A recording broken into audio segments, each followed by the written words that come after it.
ایسی بدکاری جس کی مثال تاریخ میں نہیں ملتی، ایک ایسی بدبخت قوم جس نے روح زمین پر ایک ایسا گناہ کیا، تاریخ میں ایسی قوم جو گناہ میں مبتلا نہ تھی، یہ کون سا ایسا گناہ کرتی تھی جس کی وجہ سے اسے بدبخت قوم کہا جاتا ہے؟ کس طرح یہ لوگ گناہ میں مبتلا ہوئے؟ ہم جنس پرستی کا آغاز کس طرح شروع ہوا؟ ان پر اللہ کا کون سا عذاب نازل ہوا؟ ان تمام سوالات کے جوابات جاننے کے لیے ہمارے ساتھ اینڈ تک جڑے رہیے گا۔ حضرت لوط علیہ السلام اللہ کے برگزیدہ نبی تھے۔ ان کے والد کا نام حران تھا۔ آپ کی پیدائش عراق کے شہر اردم میں ہوئی۔ اس علاقے میں ابراہیم علیہ السلام بھی رہا کرتے تھے۔ لوط علیہ السلام ابراہیم علیہ السلام کے بھتیجے تھے اور ابراہیم علیہ السلام نے بچپن ہی سے انہیں پالا تھا، کیونکہ بچپن ہی میں ان کے والد کا انتقال ہو گیا تھا۔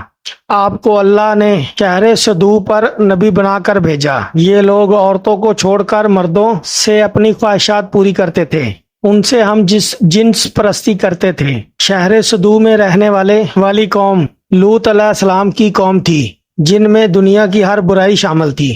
راہ گیروں کو لوٹتے، بے حیائی والی گفتگو کرتے، اپنی مجلسوں میں ذرا برابر بھی حیا نہ کرتے۔ بعض اوقات مجلس میں برے کام کیے جاتے، لیکن کوئی ناپسندگی کا اظہار تک نہ کرتا۔ ان سب برائیوں کے ساتھ ساتھ وہ لڑکیوں کو چھوڑ کر لڑکوں کے اپنی خواہشات پوری کرتے، یہاں تک کہ اپنی بدکاری کو ایک تک نہ سمجھتے تھے۔ دنیا میں سب سے پہلے بدکاری شیطان نے کروائی تھی۔ ابلیس خوبصورت شکل میں قوم لوط میں آیا، ان لوگوں کو اپنی طرف مائل کیا اور بدکاری کروانے میں کامیاب ہو گیا۔ حضرت لوط علیہ السلام نے انہیں توحید کی دعوت دی۔ لوط علیہ السلام نے کہا، تم بے حیائی کیوں کرتے ہو؟ تم عورتوں کو چھوڑ کر لذت حاصل کرنے کے لیے مردوں کی طرف مائل ہوتے ہو۔ لوط علیہ السلام ہر وقت انہیں نصیحت کرتے، لیکن قوم پر ان کا کوئی اثر تک نہ ہوتا، یہاں تک کہ ان کو ان کا سمجھانا بھی برا لگتا اور کہنے لگے کہ تم بڑے پاک باز بنتے ہو، اگر تم ہمارے کام میں مداخلت کرو گے تو ہم تمہیں شہر سے نکال دیں گے۔ پھر بھی آپ نے اسلام کی دعوت کا سلسلہ جاری رکھا۔ ایک دن قوم کے لوگوں نے خود ہی دعویٰ کر دیا کہ اگر تم سچے ہو ہم پر عذاب لے آؤ۔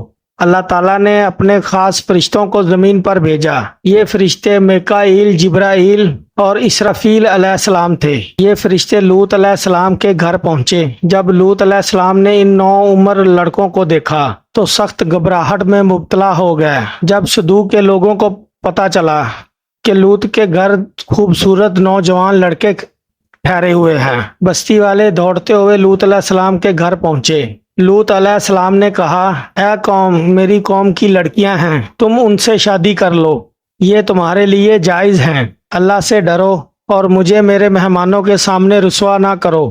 لوط علیہ السلام کی بات سن کر قوم کے لوگ کہنے لگے، تم بخوبی جانتے ہو ہمیں تمہاری بیٹیوں سے کوئی حاجت نہیں، اور ہماری اسد چاہت سے تم بخوبی واقف ہو۔ لوط علیہ السلام نے کہا، کاش میرے پاس تمہارے مقابلے کی کوئی طاقت ہوتی۔ فرشتوں نے کہا، اے لوط، آپ گھبرائیے مت، ہم اللہ کی طرف سے بھیجے گئے فرشتے ہیں۔ رات کے پہر تم اپنے گھر والوں کو لے کر چلے جاؤ، تم میں سے کوئی شخص پیچھے مڑ کر نہ دیکھے۔ صبح ہوتے ہی اللہ کا عذاب ان پر آنے والا ہے، لیکن ساتھ تمہاری بیوی نہ ہوگی۔ یہ سب فرشتے لوط علیہ السلام کو بتا چکے تھے۔ جب ان کے اہل و عیال بستی سے نکلے تو ان کی بیوی پیچھے رہنے والوں کے ساتھ پیچھے رہ گئی۔ صبح ہوتے ہی ان پر پتھروں کی بارش ہو گئی اور ان کی بستی کو الٹ کر رکھ دیا گیا اور لوگ پتھر بنا دیے گئے، جو ہمارے لیے قیامت تک عبرت کے لیے موجود ہیں۔